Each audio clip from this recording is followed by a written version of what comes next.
kwihutirayo hari abantu eh hari abantu nabonye reka bavuga ati nigireyo ngo mwabikoze neza ariko mwibuke yuko ubu turi mu nama ya siporo foroma n'inshasha tugomba kuyagana mugeza saa yine turacafise amakuru ya Ligue des Champions ya Mose ataho muja Ligue des Champions ya Mose tugomba twinjiyemo Barcelona bamaze gusesekara hariya mu gisagara nabonye igihugu nabonye c'Ubwongereza. nabonye Gavi bacinjira muri hoteli binjiyemo Eh. yavuze ngo nimba tugiye mu nzu kwa Harry Potter Harry Potter sinzi yabivuze abashobora nanabonye ku rutonde bamushizeho akantu k'akanyenyeri ati turajanye mu gashoro ivyiwe ntituravyiga ko neza muri kasi tari Serie ni gushika saa yine amakuru aracahari n'umwanya uracahari ku munsi w'Imana hari ejo hari isaha 3:45 ekipe ya Shivu yita Inter Milan yagiye gutembera ekipe ya Massimiliano Allegri uri Giuseppe Meazza i Milano ekipe itunze kapiteni wa kera wa Madrid Luka Modric ndavuga ekipe ya AC Milan Modric ati Ramos yandikiye ambwira ngo ndaza kuraba match ati no match rero byabaye motivation kuko dutegereza gutsinda match iyo haje kapiteni Capitan ati kapiteni wanje twagomba gukora ibishoboka byose iboneka rya Sergio Ramos kuri Giuseppe Meazza ryatumye Inter domina batakaza match Andrea Shevchenko yagize gutya avuga ngo Andrea Shevchenko yagize gutya avuga ngo Mira yagomba kuba yatsinda runo rukino ati Giuseppe Meazza mu gisagara ca Mira nubwo ntaba ntakiri umukinyi wabo umutima wanje uhafise ko igishashara gikomeye cyane Felix Espinha ku munota 35 kuri pasi ya Yusufa Fofana babwira ekipe Inter domina ati turi kwiruka kuri calcium kandi nituri ubashikire mugabo nako nituri tubatse ntitubarenga cyo tubashikire mugabo reka tubereke ko turi Serie kwirukana Massimiliano arega tsinda match home and away muga kuri Inter domina ubona ngo sinzi ivyiri muri gitakaza inkino inyuma yo kuva gusezerwa muri Champions League nivyo difference racha y'amanota 7 naho Mira batsinze no match mugabo bino bishobora kutwereka ko naho Inter domina yasankomeye ngo yitaru yindi migwi AC Milan capable yo kurivaliza no kuza muri course nyuma gutsinda equipe ya Inter domina je ne vois pas equipe ya AC Milan kutunaniza ariko ikintu gihari no kuraba uburyo twakre ino ekare hagati yacu nabo si ubukomezi bwa Inter domina ahubwo no gusamara ku bice byinshi kwijana kwa AC Milan kuna muzi ugiye kuraba hari inkino nyinshi equipe ya AC Milan yasamaye ugasanga Inter domina yatsinze kukuri kuraraba mu biharuro si Inter domina yatsinze iyo AC Milan zibaye inkino zibiri si Inter domina ipfa kwekraza Roma si Inter domina itsinda ipfa gutsinda Juve donc kuko abantu baribuka match y'ibisazi ya Inter domina na Juve bagize 3 partout Inter domina na Juve iriya match baturamo batsinda bose aba kurande gwa Inter n'aba no kurande gwa Juve bagize 3 partout match retour Inter yayitsinze mugabo yitsinda hari ukutavuga rumwe ku ikarata itukura yawe Pierre Karuru muravyibuka ubona ko ibintu vya Juventus na Inter domina Inter vy'ukuri kwempoza inguvu uvuge ngo watsinze match ata polemique zirimo ubona ko ino sezo vyaragoranye rero iyo uri kuragwanira igikombe nivyo ushobora kudatsinda mu muhanganiye kino gikombe mugabo basi urugero werekana muri izo nkino rubarungana gute canke assurance utanga yo kumva ngo nzotwara kino gikombe kubera ko narushira abo duhanganye ingana gute nivyo si bose baprofita navuga ngo iyo opportunité mugabo Inter domina baprofise ububi bwa AC Milan gusumba uko babaye beza gusumba equipe ya AC Milan rero niyo hantu ncangaruka nkacavuga ngo niki cotuma uno musi nizera AC Milan itsinze Inter domina gasigara ko inyuma c'amanota ndwi yari 10 ko ejo canke yegeje n'ubundi Mira badasubira bagatsitara kwa gato kuko nk'undi ko ndaraba calendrier Inter domina match kuri ya bavise Atalanta Bergamo sivyo bazoyakira mu gihe equipe yitwa AC Milan iraba yagiye kwa Lazio de Rome Stade Olimpico urisire ko equipe izopfa kuvayo nubwo Inter uno musi yonanirwa na Atalanta Bergamo mugabo wibuke deja Inter barakina na Atalanta Bergamo iriko irategura match retour na Bayern kandi izoja mu Budage ako ni Inter domina yoyo ubwo yoba yaraziriye avance y'amanota agera ku 10 mugabe iziha avance y'amanota agera ku 10 yoyo za nkino zitwa ko zikonta zikiri imbere ya nkuko uriko urabivuga gukina na Atalanta gukina na Lazio de Rome gukina na Roma ya Gian Piero Gasperini uno munsi yisanze muhira biri mu bintu mbona bizonaniza umugabo witwa Christian Chivu gusumba kuko ugiye kuraba bano bagabo bagera kuri babiri Maximiliano Allegri ndetse n'umugabo yitwa Christian Chivu bo bagomba kuba bariko barisobanura nk'umu ari uwa mbere wundi ari uwa kabiri ariko Chivu yagomba gushimanga akavuga ngo Milan ni ntsindiye iwawe nakora ntsindiye imuhira reka nzi iwawe nawe turabiko tubigenza dufate nk'ikintu kimwe Landry nimba Mira vy'ukuri ari equipe igomba kurivaliza na Inter do Milan kuko kwishikira birakunda yes nabigarutse ko statistique zerekana ko Inter buriya iri mu iki kibanza ya crée ino ekari y'amanota kubwo gusamara kwindi bigusumba ukomezi bwayo nk'ubu dufata karo calendrier yonyene Inter ifize nko muri zingino 3 zine zimirije yemerera Mirase kuba yamaze kwishikira cyangwa ikanayirengana ufise Atalanta Bergamo nabo bafise Lazio de Rome sivyo kuri journée kuri ki Inter iraba yagiye kwa Fiorentina mu gihe equipe izwi ya AC Milan izoba yakiye Torino iyi uruserukino rugendeka journée kuri kira bavuye kwa Fiorentina Inter do Milan bazoca bakira equipe izwi izina rya AS Roma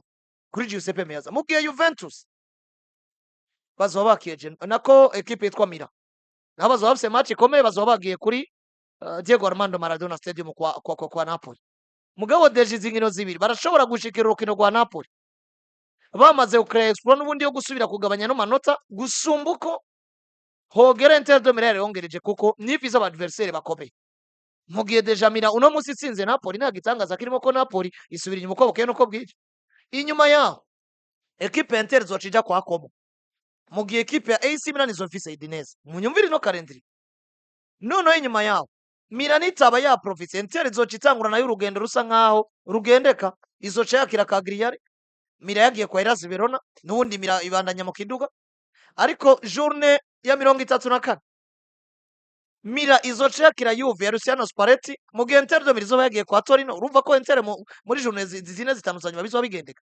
ariko uno munsi turi muri ere yo kuva kuri no journée kugeza nko kuri journée 33 aho bisabwa ko equipe ya Milan wari wo mwanya mugabo n'ubundi ni equipe nizeye kuko ndavye inkino yagira atakaza equipe ya Massimiliano Allegri ni inkino zayishize mu kaga zituma n'ubundi tubona ngo ibaze nko muri defete zitatu baheruka harimo defete batsindiwe muhira na equipe ya Parma ibaze ngino defete ibaze ko n'ubu muri match zitwa ko bagiye zirabakrosha equipe ya AC Milan harimo match nire bagize kwa Roma yimenga irumvikana mugabo ibaze ko batsinze Pisa SC 2-1 Inter yatsinze 6 haza hari ikintu no munsi umugabo witwa Christian Chiva ariko arakora muri Inter do Milan yinjiye muri club iri ku muco wo gukina ibintu by'igitaliyano kandi biriko birakunda ariko afata iyo club ayizana mu mupira novuga ngo uri moderne gukina umupira uryoshe wo gushira hasi mugakina mugaherekanya iyo mapasi magufi mugabo aca yirengagiza abakinyi bazomufasha gushika kuri ivyo bintu yanka no kuadopta system iryoshe muri tikitaka aguma muri system yasanze bakina ahindura umupira bariko barakina biri mu bintu biriko birica Inter do Milan uno munsi je umbwira ngo gukinisha abataka babiri yitwa Lautaro Martinez n'umugabo yitwa Marcus Thuram canke Pio Esposito biroroshe kubera iki Lautaro Martinez ari capable kuba yovuga ngo nimba twisanze duhinduriwe system doje jewe gukina nk'umuwinga vyokunda mu gihe umubura ugacubaza bakoguma bakina vya bintu bariko barakina Esposito na Thuram ni bamwe bitwa babitere kusumba kwitwa bakina ivyo rero jewe uno munsi nisanga yarirengagije cyane umwana yitwa Ange Yohan Boni ariko yageragira imvure rimwe yageragira ibibazo by'imvure mugabo niyagarutse ari kwahabwa umwanya ungana gute kuko numwe mu bawinga beza jewe nabonye maze kuraba match ziba za Inter do Milan zika ariko afise touche anyaruka adribra rimwe na rimwe yasista gusumba gutsinda ariko no gutsinda birimo ibi rero binyereka ngo Chivu wafashe Inter do Milan ko na Inzaghi abakinyi bari baramaze kuba muri system ya 3-5-2 abaratero bari offensive cyane gusumba kumva ko woza mu mukenyero kubwira umugabo yitwa uyu muhungu kuri gatatu Di Marco ngo garuka nkinira nk'umuraterari ndagusabe ko dukina umupira Di Marco aca yisanga ariko yemvanta ivyo yahawe n'umugabo yitwa nde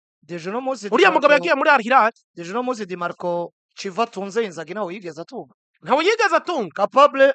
yo guproduza pass decisive no musageze muri 13 meilleur passeur wa champion mugabo azarura musuri kurabona uburyo Inter de Milan bariko barakina ibintu biri muri bo gusumba filozofi y'umumenyereza kuko jewe uno musi urinze unzanira umumenyereza oya Chivu nta kintu yahinduye ivyo yasanze ekipe iriko irakina agaca yigumiza muri formation yayisanzemo Chivu ibi bintu vyanyeretse ahubwo ekipe ya Milan y'umugabo witwa Maxi Allegri nayo itari Serie yakagomba ko ari ihagaze muri uno mwana Chivu zikarakara natungana ekipe iri jeune y'aba jeune talentueux gusumba uburyo Simon Inzaghi yabaye kuko uravye Luis Enrique ukaraba Francesco Pio Esposito ukaraba David Fratesio wabicaye ukaraba Ange Boni ukaraba Jan Bisek ukaraba umugabo skwiza ya Manuel Gakanji ni muto kuri ya Serbie n'abadovri erega nuno mu defenseur wabo muri Baston ukaraba uno musatunze na equipe no rero ibi yakagombye kuba demonstration de force ku mugabo skwiza ya Chivu ariko bigaragara ko nyene peut-être abasore baracaryoherwa bwa buryohe basigiwe n'umugabo skwiza ya Simon Inzaghi n'ubwo yabasize ariko kandi harimo nuko no mwaka buriya identity yawe yaratakaye bariko baraburakana no guru cyane na cyane cyane ziya equipe zizera abasaza ubona ko umwanya projet irashita kuko umusaza agize imvune bibabizi akurazi ko Inter de Milan nziza twebwe tubonye muri iyi minsi ya hafi dufate guhera kuri iriya finale batakaje bakina na Manchester City yari mediane ya Karanoglu n'umugabo witwa Marcelo Brozovic na Mkhitaryan canke na Barella mugabo umaze gutakaza Marcelo Brozovic twisanze byose biri centre ku mugabo yitwa Akana Karanoglu hakana muri kino gihe umubuze wisanga biri centre ku mwana yitwa Barella kuko n'umugabo yitwa Henrik Mkhitaryan jewe sinkimukonta ko cyane arahindagurika ariko baranse ku exploit ubwiza bwa David Fratesi mu bintu akina banka ku exploit ubwiza bw'uriya musore ni hagati mu kibuga kuriya muhungu yitwa umunya Polonye Piotr Zielinski ibi bintu byose umugabo witwa Chiva arabiryozwa wagomba kuza muri equipe basi nimbuje guhindura filozofi y'ivyo bahora bakina hindura na formation hindura n'abakinyi tegura abakinyi bazo gufasha gukina ivyo bintu mugabo no munsi navuga ngo championnat y'abataliyani asinziriye sino iki kibanza international rimwe ntiyakimerita bivanye n'ingene mumenyereza yahinduye abakinyi mu mutwe n'ubushobozi rero afishe ibibazo ko twatanguranye Napoli ya Contigiana ariko iriya Napoli itavunikisha De Bruyne na Lukaku akana ni kintu yariko araproduce nivyo Inter de Milan batsindiwe rero Giuseppe Meazza bakina na equipe ya AC Milan mu gihe muziri nkino zabaye nuko komo ya Cesc Fabregas bandanya nisimusiga akazi neza cyane batsinze equipe ya Cagliari ibitsindo 2-1 mu gihe Napoli bo bari batanga ino junior 28 batsinze equipe ya Torino 2-1 baba bamaze kugarura KDB nuko Juventus batsinze Pisa 4-0 ndabira umukinyi wanje ko yatsinze ende kuriya mwana w'ibamfu Kenan Yildiz yagiteretsemo ica gatatu ipasi ya Conceição Kenan Yildiz ararengeye gukinira Juve ni nawe yanatanze pasi y'igito cambere ararengeye gukinira Juve ivyo ndabivuze no nabisubiramwe Resi yatsinze Cremonese 2-1 Fiorentina na Parma bavana busa ku wundi Bologna muhira hitsindirwa na Hellas Verona 2-1 Genoa muhira batsinda AS Roma 2-1 hino Roma ya Gianpiero Gasperini abamenyereza b'abataliyani nabivuze na Roma yo kumenya uburyo bagomba gucalenginga Inter kuko Gianpiero Gasperini na Roma yiwe ukaraba umugabo azwi izina rya Luciano Spalletti na Juve yiwe ukaraba Maxi Allegri na Milan yiwe ukaraba Conte na Napoli Chivu arabayoboye ariko ava amahanga nivyo mu gihe equipe ya Genoa yatsinze Roma miritsinda Inter mu kanya Lazio Roma Atalanta banganje na Udinese 2-2 Atalanta na Udinese banganje 2-2 bien sûr Lazio Roma iraza kuba iheza ino juru mu kanya saa 3:45 bakira equipe ya Sassuolo Standings nuko equipe ya AC Milan nundi iracari mu kibanza ca kabiri n'amanota 60 mugabo Inter barusha amanota 7 n'amanota 67 67 Napoli ya gatatu 56 Como ya kane 51 inganya na Roma ya gatanu hano Roma ntibazoyisurira ivu inyuma kuri Como ya Cesc Fabregas Como kipi gutsinda yagukinya umupira uryo komira bentu yagwico kibanza Roma ne kigwane na Juve na Atalanta Bergamo Juve ya gatandatu 50 Atalanta y'indwi 46 Bologna 839 Sassuolo 9 38 gusa bifite urukino tarakina hari ikinyuranyo cangahe hagati ya Napoli na Como Napoli na Eh. Como hari ikiyo cy'amanota atanu atanu Como izoheza ari hagati aka ekipe karakina Champions League bakaraba nayo umwaka uza nivyo mu gihe Cremonese Hellas Verona na Pisa Sporting Club zozo ziri mu kanda ca nyuma izo nzigende ni uko ibintu canke bimeze yongeremo Lecce Eh. canke yongeremo Lecce nayo nyene mbabona atabishasha nuko rero aha gahunda nuko zimeze ngaho mu Butaliyano yari inkuru yari iyo ya AC Milan